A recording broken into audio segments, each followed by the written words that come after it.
With Ant-Man Quantumania taking place almost entirely inside the quantum realm of the MCU, today on Top 10 Nerd, I'm going to try to attempt to explain the microscopic world and the role it plays in the MCU. I'm Adam Andrews, and let's take a dive into the Microverse. The quantum realm, or as it's called in the comic books, the Microverse, first appeared all the way back in Captain America Comics number 26 from March 1943, in a story called The Princess in the Atom, where Cap and Bucky travel to a subatomic world known as Mita. This story was actually a knockoff of a science fiction story written by Ray Cummings called The Girl in the Golden Atom. The Microverse really properly showed up in the form we commonly know it as in the comics, though, in Fantastic Four number 16. Now in Fantastic Four number 10, a few issues earlier, Dr. Doom tried to bring down the Fantastic Four by using a shrink ray on them that would reduce them to nothingness, but he accidentally got blasted by the ray himself. Instead of shrinking to nothingness, he had entered into a microscopic world, one that he naturally conquered because he's Dr. Doom and he's awesome. With this initial foray into the micro world, stories could now repeatedly be written that would introduce new villains like the Psycho Man. The Silver Surfer took a trip to the Microverse to hide from Galactus, who was trying to get his Herald back, and probably one of the most famous Microverse stories revolved around the Hulk, who was shrunk down and became king of a Microverse world where he met one of his biggest loves, a princess named Jarella. The Microverse of the comics is a whole universe with its own planets. This includes Homeworld, which is a chain planet that is home to Caliculac, which is inhabited by insect-like species of Homeworld, and Spartak, which is a rocky world and home to the Acro Years. There is the Space Wall, which separates the Spiral Path universe from the other dimensions and the rest of the Microverse, and then we have a few other places. Mita is a Microverse planet which is home to the Mitans, but was destroyed. There's the planet Kai, which is inhabited by these green-skinned people, which is a cool kind of fantasy world, and it's where the Hulk went when he was shrunk down. There's Paradise 3 and then Subatomica, which is where the villain Psycho Man is from, and that has a few key places like Talk, home of the Lizard Men, Tran, which is specifically where Psycho Man was the chief scientist, Merwood, which is where Dr. Doom ended up, and then there's Bazik and Core. Whether these exist in the MCU is another question altogether, but Krylar, who is played by Bill Murray in the upcoming Quantumania, is the governor of a city called Axia inside the quantum realm, so that is a new one. Now it wasn't until 1979 that the Microverse was really defined as the Microverse. In Micronauts number 1, we are introduced to a bunch of new Microverse heroes, including the lead of the book, Commander Ran, who woke up after 1,000 years to help lead a rebellion in the Microverse against the evil Baron Karza. This comic book is based on the Mego toy line of the same name, which was, in turn, based on the Japanese toy line Microman. The toy series was about rebels fighting against the evil Baron Karza in the Microverse. Now Marvel doesn't own the actual rights to the Microverse itself and just the characters that they created. They can continue to make comic book stories with those characters and that location, and every now and again it does indeed pop up in the comics, but when it comes to movies it's a different story, and that's the reason that in the MCU the Microverse is now referred to as the Quantum Realm, which is a name coined by the scientific advisor that worked on the films, who actually pretty much invented everything for this world in the MCU. The Microverse or Quantum Realm actually plays a much more significant role in the MCU than it does in the comic books. But before we jump headfirst into all of that, let's answer the question, what actually is the Microverse? The Microverse or Quantum Realm is essentially a whole dimension of its own that can be accessed from our regular old Earth dimension by shrinking ourselves so far down past a certain point that we are forced through an artificially created nexus into the parallel universe. Other sources have said that the Microverse exists within atoms themselves, like how in Dr. Seuss the Grinch, the Who's live on a snowflake. This was the case for the very first appearance in Captain America, and while that is a cool idea and seems kind of logical, more often than not its real proper introduction, the realm is described as a parallel dimension. One article I read described it as a Russian doll of universes, and I think that's the best way you can describe it, a world beneath our own. Now, in the MCU, there has actually been a really large amount of mentioning of the quantum realm, and not just in the Ant-Man movies, although Ant-Man is primarily where we find the most real information. It all starts with Hank Pym, who created his Pym particles from subatomic extra-dimensional particles, which allows someone to either shrink or expand their physical body to extreme sizes. Which sounds to me that the Pym particles are quantum in their nature, nature. Hank Pym also spent many years trying to harness the incredible power of quantum energy as part of his time studying the quantum realm. The microscopic dimension became an obsession of his following his wife Janet Van Dyne's disappearance. She went subatomic to stop a nuclear warhead without a way to reverse her shrinking process. That's why he warned Scott Lang repeatedly about messing with his suit's regulator to avoid being lost forever in the quantum realm, a place where, quote,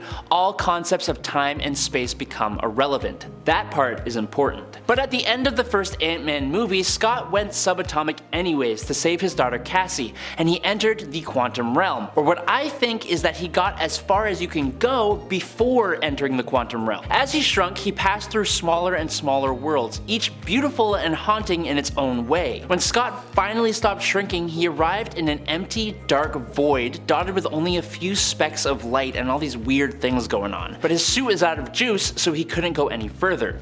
Instead, thanks to his willpower and modifying his suit with the enlarging discs he carried, Scott was able to grow back to where he could return to our world. Now, after Scott's return from where he should have been lost forever, Hank Pym and his daughter Hope Van Dyne built a portal to reach the quantum realm in Ant-Man and the Wasp. Their quantum tunnel made it possible to send someone to a specific coordinate within the quantum realm. Now, during the very brief moment they opened the tunnel in their lab, Scott received a message from Janet Van Dyne sent to him from across dimensions. That's because Scott's previous short-lived journey to the subatomic world made him become, quote, quantumly entangled with Janet, meaning their minds shared a direct telepathic connection to one another. So, Janet Van Dyne had indeed survived in the quantum realm for 30 years, and the quantum entanglement was Janet's way of being able to, quote, speak through Scott and share exactly when and where they could find her in the quantum realm. Now, another part of that movie is Ava's star, Ghost, who almost ruined their rescue from the quantum realm. A tremendous amount of quantum energy hit a young Ava when her father's own quantum tunnel exploded. That made Ghost quantumly unstable. This chaotic state means that Ava exists in, quote, multiple parallel realities at the same time, allowing her to pass through objects otherwise known as quantum phasing. Also, because of the quantum energy she absorbed, when she focuses hard enough to actually touch things, her kicks and punches hit much harder than someone who is normal. This quantum energy is absorbed by people who are in the quantum realm for long periods of time, and it can grant them abilities. Bill Foster's plan was to fix Ava by stealing all of the quantum energy that is stored within Janet in the quantum realm, but he was a villain, so it wasn't going to work out. Either way, Hank eventually makes it into the quantum realm, initially ending up in the same place Scott did when he shrunk down to save Cassie, but Hank then shrinks even smaller, which takes him to the insanely colorful landscape of the quantum realm. Hank initially began phasing like Ghost does, but Janet, having absorbed so much energy, was able to pass some energy onto Hank and stabilize him with a simple touch. Basically, this shows that the more time someone spends in the quantum realm, the more powerful they become, evolving abilities and powers. When they returned back to Earth, Janet could connect to others through her quantum abilities, and she also stabilized Ghost, but not permanently, which is why Scott went into the quantum realm being warned of not getting stuck in a, quote, time vortex. And because of Thanos' snap, he got stuck for 5 years of our time, but 5 hours of his time, leading to the events of Avengers Endgame. Time and space are so different in the MCU's quantum realm that it's basically impossible to comprehend the real world time and location. But when Scott returned back to Earth with the discrepancy of 5 hours versus 5 years, it gave a massive clue to understanding how time differs in the quantum realm,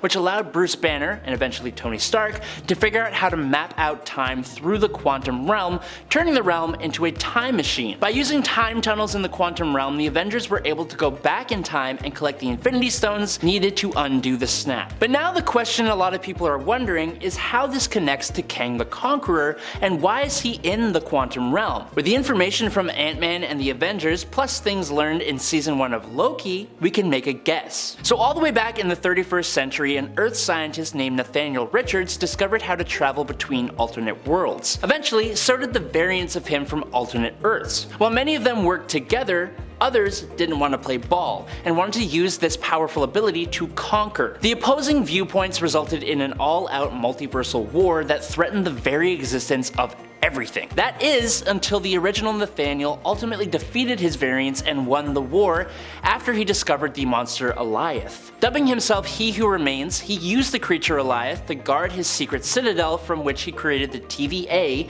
to oversee the sacred timeline composed of the realities collected by He Who Remains, making sure that no realities deviate from the timeline and making sure his other variants are kept at bay. The citadel exists outside of the sacred timeline, aka outside of time and space, in a swirling world of blue and purple color, which sounds and looks a hell of a lot like the quantum realm, a place where the normal rules of time also don't apply. On top of this, and this is where speculation starts to come into play, the quantum realm with its own civilization is almost a perfect place to imprison an enemy who can threaten the sacred timeline for all of infinity. Someone like Kang the Conqueror, for example. A person you'd want to keep close by in order to keep an eye on them and make sure they never escape. Now, part of the TVA's main job was pruning the variants of other individuals in the sacred timeline that break their set timeline, creating an offshoot of the timeline that could threaten it all and lead to another multiversal war. Essentially, this removes free will from individuals who don't even know they're doing anything wrong, which